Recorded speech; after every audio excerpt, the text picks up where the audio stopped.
నిన్న ఎన్నికల్లో పెద్ద ఎత్తున విచ్చేసి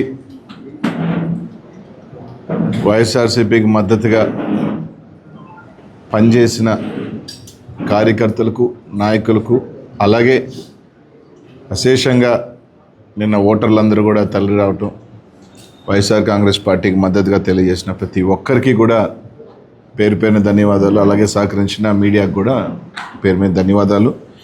ఏదైతే నన్ను ఎంపీగా ప్రకటించిన తర్వాత గత 2 నెలలుగా మా శాసనసభ్యులు అందరూ కూడా 7 మంది శాసనసభ్యులు అభ్యర్థులు సహకారంతో మా నాయకులు, కార్యకర్తలు, కొత్త అయిన ప్రతి ఒక్కరూ కూడా దగ్గరుండి నన్ను ముందుకు నడిపించడం, అలాగే నిన్న పెద్ద ఎత్తున కూడా ఓటర్లందరూ కూడా తప్పకుండా వైఎస్ఆర్ కాంగ్రెస్ పార్టీని మా 7 మంది శాసనసభ్యుల్ని ఎంపీగా నాకు కూడా తప్పకుండా జగన్మోహన్ రెడ్డి గారిని మళ్ళీ ముఖ్యమంత్రిని చేసుకోవాలన్న తపన వాళ్ళ ఇది కూడా నిన్న కనిపించడం కూడా జరిగింది.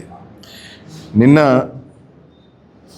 7కి 7 నియోజకవర్గాల్లో మీరు చూస్తే ఎప్పుడూ లేని విధంగా, అంటే ఎప్పుడో ఒక 15-20 సంవత్సరాల క్రితం జరిగిన వాతావరణం దాదాపు గత 10 సంవత్సరాలుగా మీరు తీసుకుంటే పల్నాడులో లేని వాతావరణం నిన్న చూడటం కూడా జరిగింది. నిన్న ఏదైతే ఏకపక్షంగా వైఎస్ఆర్ కాంగ్రెస్ పార్టీకి ప్రజలు మద్దతు తెలియజేస్తూ ఉన్నారు, మా శాసనసభ్యులు గెలుస్తూ ఉన్నారు నాకు సంకేతం వెళ్ళిన తర్వాత నిజంగా పోలీస్ని ప్రత్యేకంగా చెప్పుకోవాలి. మాచర్ల దగ్గర నుంచి తీసుకుంటే మాచర్ల నియోజకవర్గంలో మీరు చూస్తుంటే కరెక్ట్గా ఒక 3 రోజుల క్రితం సిఎల్ని, ఎస్ఎల్ని మార్చుకోవటం కూడా జరిగింది. మార్చుకున్న దగ్గర నుంచి నిన్న మీరు చూడండి, ప్రతి నియోజకవర్గంలో పోలింగ్ దాకా, పోలింగ్ తర్వాత తెలుగుదేశం చేసిన అరాచకం అందరూ కూడా చూశారు. మాచర్ల నియోజకవర్గంలో అయితే దాదాపు ఎస్పీ గారు, ఐజీ స్థాయి ఒక అధికారి పూర్తిగా మాచర్ల నియోజకవర్గంలోనే. మా ఎస్పీ గారు మాచర్లకు ఎస్పీగా ఉన్నారా లేకపోతే పల్నాడుకి ఎస్పీగా ఉన్నారా అర్థం కాని పరిస్థితి. దాదాపు నిన్న 10 గంటల నుంచి పలానా ప్రాంతంలో సమస్య ఉందని ఫోన్ చేస్తామంటే ఎస్పీ గారు ఫోన్ ఎత్తరు. డిఎస్పీ గారు అయితే కంప్లీట్ పొద్దున్న 8 గంటల నుంచి ఫోన్లు ఎత్తే పనే లేదు. కలెక్టర్ గారు అప్పుడప్పుడు ఫోన్లు ఎత్తడం, అరాగురా స్పందించడం జరిగింది.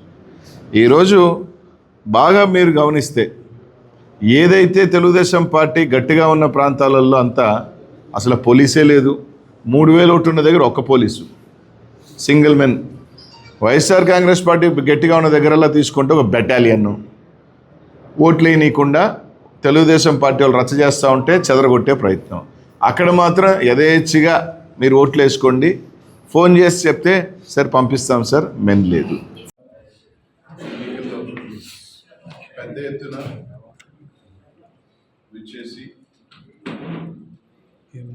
వైఎస్ఆర్సీపీకి మద్దతుగా పనిచేసిన కార్యకర్తలకు, నాయకులకు, అలాగే విశేషంగా నిన్న ఓటర్లందరూ కూడా తరలి రావడం, వైఎస్ఆర్ కాంగ్రెస్ పార్టీకి మద్దతుగా తెలియజేసిన ప్రతి ఒక్కరికి కూడా పేరు పేరున ధన్యవాదాలు. అలాగే సహకరించిన మీడియా కూడా పేరు పేరున ధన్యవాదాలు.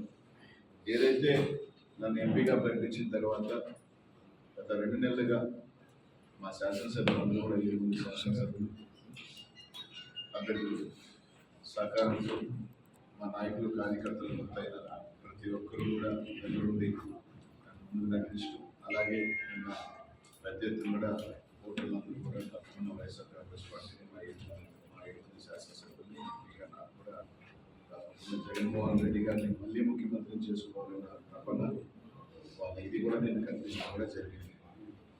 నిన్న 7కి 7 నియోజకవర్గాల్లో మీరు చూస్తే ఎప్పుడూ లేని విధంగా, అంటే ఎప్పుడో 15-20 సంవత్సరాల క్రితం జరిగిన వాతావరణం దాదాపు గత 10 సంవత్సరాలు మీరు తీసుకుంటే పల్నాడులో లేని వాతావరణం నిన్న చూడటం కూడా జరిగింది. నిన్న ఏదైతే ఏకపక్షంగా వైఎస్ఆర్ కాంగ్రెస్ పార్టీకి ప్రజలు మద్దతు తెలియజేస్తూ ఉన్నారు, మా శాసనసభ్యులు గెలుస్తూ ఉన్నారు అనే సంకేతం వెళ్ళిన తర్వాత నిజంగా పోలీస్ని ప్రత్యేకంగా చెప్తారు. మాచర్ల దగ్గర నుంచి తీసుకుంటే మాచర్ల నియోజకవర్గంలో మీరు చూస్తుంటే కరెక్ట్గా 1 రోజు మొత్తం సిఎల్ని, ఎస్ఎల్ని మార్చుకున్నారు. 3 రోజుల క్రితం సిఎల్ని, ఎస్ఎల్ని మార్చుకున్న దగ్గర నుంచి 7 మంది శాసనసభ్యులు 7 మంది అభ్యర్థులు సహకారంతో మా నాయకులు, కార్యకర్తలు మొత్తం ప్రతి ఒక్కరు కూడా దగ్గరుండి నన్ను ముందుకు నడిపిస్తూ, అలాగే మా 7 మంది శాసనసభ్యుల్ని ఎంపీగా నాకు కూడా తప్పకుండా వైఎస్ఆర్ కాంగ్రెస్ పార్టీని మా 7 మంది శాసనసభ్యుల్ని ఎంపీగా నాకు కూడా మార్చుకోవటం కూడా జరిగింది. మార్చుకున్న దగ్గర నుంచి నిన్న మీరు చూడండి, ప్రతి నియోజకవర్గంలో పోలింగ్ దాకా, పోలింగ్ తర్వాత తెలుగుదేశం చేసిన అరాచకం అందరూ కూడా చూశారు.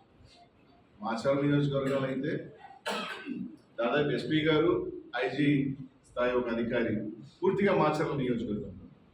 మా ఎస్పీ గారు మాచర్లకి ఎస్పీగా ఉన్నారా లేకపోతే పల్నాడుకి ఎస్పీగా ఉన్నారా అర్థం కాదు. దాదాపు నిన్న 10 గంటల నుంచి పలానా ప్రాంతంలో సమస్య ఉందని ఫోన్ చేస్తామంటే ఎస్పీ గారు ఫోన్ చేస్తారు. బిఎస్పీ గారు అయితే కంప్లీట్ మొత్తం 8 గంటల నుంచి ఫోన్లు అయితే పనే లేదు. కలెక్టర్ గారు అప్పుడప్పుడు ఫోన్లు ఎత్తడం, అరాగులో స్పందిస్తుంది. ఈరోజు బాగా మీరు గమనిస్తే ఏదైతే తెలుగుదేశం పార్టీ గట్టిగా ఉన్న ప్రాంతాలలో అంతా అసలు పోలీసే లేదు. 3000 ఓట్లు ఉన్న దగ్గర ఒక police, single men. YSR Congress party గట్టిగా ఉన్న దగ్గరలో తీసుకుంటే ఒక బెటాలియన్ ఉంది. ఓట్లు వేయనీయకుండా తెలుగుదేశం పార్టీ వాళ్ళు రచ్చ చేస్తూ ఉంటే చెదరగొట్టే ప్రయత్నం. అక్కడ మాత్రం యథేచ్ఛగా మీరు ఓట్లు వేసుకోండి, ఫోన్ చేసి చెప్తే సార్ పంపిస్తాం సార్, నేను ఫోన్లు అయితే పనే లేదు. ఒక అరాచకమైన పరిపాలన, అరాచకమైన నిన్న చేశారు. అంటే తెలుగుదేశం పార్టీ ఒకవేళ అధికారంలోకి వస్తే ఏ విధంగా ఉండబోతుందో అనేది కదా సంకేతాల్లాగా ఇచ్చారు. అది వచ్చేది లేదు, పెట్టేది లేదు. తిరిగి వైఎస్ఆర్ కాంగ్రెస్ పార్టీ జనరల్ ముఖ్యమంత్రి అవుతున్నారు. మేము అధికారంలోకి రావట్లేదు అన్న అక్కస్సు. అదే నిన్న 100 ఊర్లున్న మాసంలో తీసుకుంటే 2 గ్రామాలలో పూర్తిగా డిఎస్పీ పొద్దున సాయంకాలం దాకా 2 డిఎస్పీలు వేశారు. 2 అదే ఒక మండలానికి సంబంధించి కనీసం ఒక ఎస్ఐ స్థాయి అధికారి కూడా తిరిగిన పరిస్థితి లేదు. ఎక్కడైనా ఒక మండలాన్ని డిఎస్పీలు పెట్టి పర్యవేక్షణ చేస్తారు. కానీ ఒక 2 గ్రామాలు, సరే ఆ గ్రామాలు దూరమా 2 కిలోమీటర్ల దూరంలో ఉన్న 2 గ్రామాలలో గొడవలు కూడా లేవు. ఆ గ్రామాలలో అక్కడ మాత్రం కంప్లీట్గా 2 డిఎస్పీలు పెట్టారు. మండలానికి సంబంధించి మీరు తీసుకుంటే కనీసం ఒక మంచి పేరు, ఎమ్మెల్యే కొడుకు మీద దెబ్బలు తగిలి ఎమ్మెల్యే గారికి గాయాలయ్యే, అక్కడికి వెళ్ళి పోలీసుకి ఫోన్ చేసే స్పందన లేదు. ఓకే, అంటే మాచర్లో కానీ కొన్ని ప్రాంతాలలో అభ్యర్థులు చేశారా ఎలక్షన్లో, పోలీసులు అక్కడ అభ్యర్థులు అలాగే ఉండింది. ఎస్పీ గారు మాచర్ల చుట్టే ఇంకే ఊళ్ళో తిరిగింది దాఖలాలు లేవు. వేరే ఎమ్మెల్యేలు కానీ అభ్యర్థులు కానీ ఫోన్ చేసి ఇబ్బందులు పడుతున్నారంటే ఎత్తేది లేదు. నేను సత్యనపల్లి చూడండి, దాదాపు ఎంతమందికి తలదెబ్బలు, దాదాపు నాకు తెలిసి ఒక 25-30 మందికి నేను ఎలక్షన్ జరిగేటప్పుడు తాగేవాడిని. గుండ్లపల్లిలో తెలుగుదేశం పార్టీ అభ్యర్థి వెళ్ళిన తర్వాత ఒక మహిళ జాకెట్ దించి, ఏజెంట్ దించి, చీర చింపి బయటకు పంపించాడు. ఎక్కడైనా ఉందని పోలింగ్ బూత్కి వెళ్ళి ఒక అభ్యర్థి తరగేవాళ్ళు. ఇది గురజాల, వినుకొండ, నర్సరావుపేట అయితే ఎమ్మెల్యే ఇంటి మీదకే రాళ్ళు దాడి చేశాడు. చిలుకూరుపేట, పెదకూరుపాటు, ముత్తుకుంటున్న ఎస్ఎల్కి, సిఐలకి, ఎస్పీలకి ఫోన్ చేసినా ఫోన్లు వేస్తే మనిషి కూడా లేడు. దాడులు చేస్తూ ఉన్నారు, కొడతా ఉన్నారు. ఇవన్నీ ఒక ఎత్తు అయితే పోలింగ్ అయిన తర్వాత ఇది బాధాకరమైన. నిజంగా వాళ్ళకి దమ్ము ఉంటే రండి, అభ్యర్థుల పోటీ మేము మా ఇళ్ళ మీద కొట్టాలా, రండి కొట్టుకుందాం. బీసీలు, ఎస్సీలు మీద మీరు కావాలంటే ఊర్లో లెక్కేసుకోండి. బీసీలు, ఎస్సీల మీద మాకు ఓట్లు ఏజెంట్గా కూర్చుంటారా, ఓట్లు వేస్తారా అని చెప్పి ఊర్లు గురజాల్లో అయితే కొత్తగణేశంపాడి కానీ, కేసనపల్లి కానీ ఒక 10 ఊర్ల మీద ఇల్లు ధ్వంసం చేయటం, మహిళలను చూడకుండా కొట్టారు. పెదకూరుపాడులో 15 గ్రామాలు, సత్యనపల్లి అయితే ఈవెన్ స్టిల్ ఈరోజు కూడా మాదాలలో ఊరు లేకపోతే ఊర్లో ఇప్పుడు కూడా బాగా పడుతున్నారు. చీమలమర్రి, గుండ్లపల్లి, కుంకలగుంట